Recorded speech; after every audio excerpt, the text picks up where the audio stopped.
หึเป็นยังไงได้วิ่งอย่างวันนี้มาแต่เช้ามืดเลยหึช้างมาได้เช้ามืดเลยเหรอ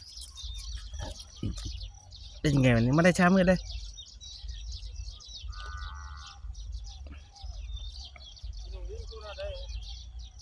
รอดูอ่ะอืม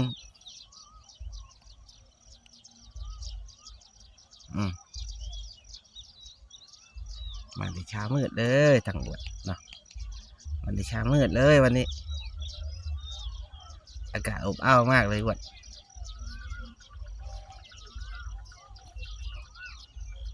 เดือนหน้าดิหน้ามีมันมีเป็นดาบป่ะเนี่ยหน้ามีอ่ะไปดูหน้ามีหน้ามีหน้ามาเนี่ยหน้ามีเหรอหน้ามีเลยนะไหนเสียงรถเลยเสียงรถเลยเสียงรถแตกอะ